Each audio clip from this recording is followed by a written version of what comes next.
And welcome back, our favorite part of the show tonight. We've gone through a half-century of Craig Worth reports, rewinding some of our favorites, and we've discovered Craig, he likes holidays, and he has the historic pictures to prove it. Now there was a time when Labor Day actually celebrated labor, rather than celebrated the art of barbecue. Some time ago, I came across lots and lots of film and pictures of labor. Well, it's fitting to show these in this worth-watching report. Well, we think of those now forgotten who once labored to make Utah what it is today. Many were in jobs that are now highly automated.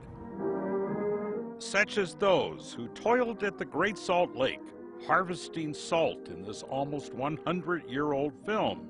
It is in this report we honor those people who made a living the hard way. Oh, there were those who worked in conditions unlike anything that you see today. Of course, the miners, who often died young from their jobs. We honor them this weekend. Back when there was no OSHA to protect America's iron workers. No hard hats, just muscles and a big hammer working where the world didn't see them. Except in the Labor Day parade, Utah Local 27 showed Salt Lake that they were the ones who built the bridges and the structures in 1903. The parade, it was a special time. You see, professions had uniforms back then, and Labor Day was the time to clean them up and press them. This was the Plasterers Union. And few professions had as fancy of a uniform as did those who worked the streetcars when they were housed in Trolley Square. The carmen had brass buttons, wool coats, and distinctive hats. They thrilled the crowds as they proudly took their part in early Labor Day parades. And there were those who worked in professions where every Labor Day they would gather for a union picture, often at City Hall. The iron workers finished the parade and posed at the city-county building, as did the bricklayers and masons, and those who were the inside wiremen, the ones who hooked up your house to the power pole. And may we remember those who were in forgotten professions, often youngsters, many orphans who would just try to scrape together a living. I am almost haunted by the faces of the kids of the street who were those known as boot blacks. They would re-black everyone's boots. They posed at the city-county building with their mascot, Troubles the dog, on Labor Day in 1907. Fancy stores decided to let customers get their boots blacked for free.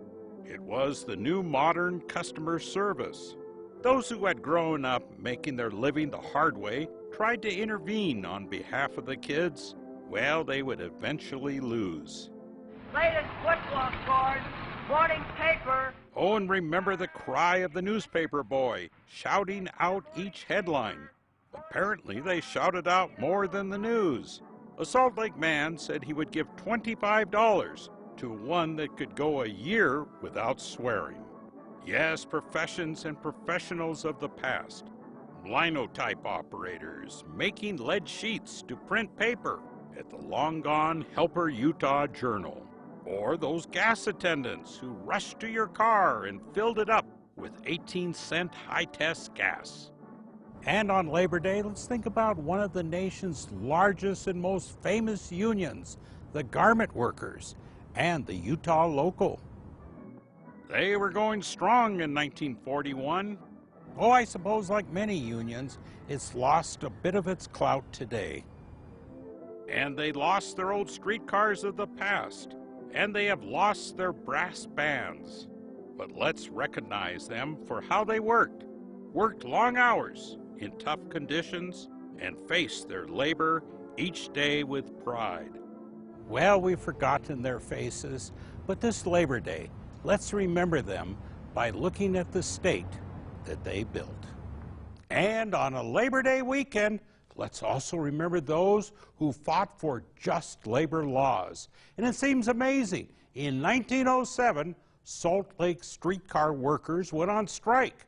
They were hoping to cut their 14-hour days to 12 hours.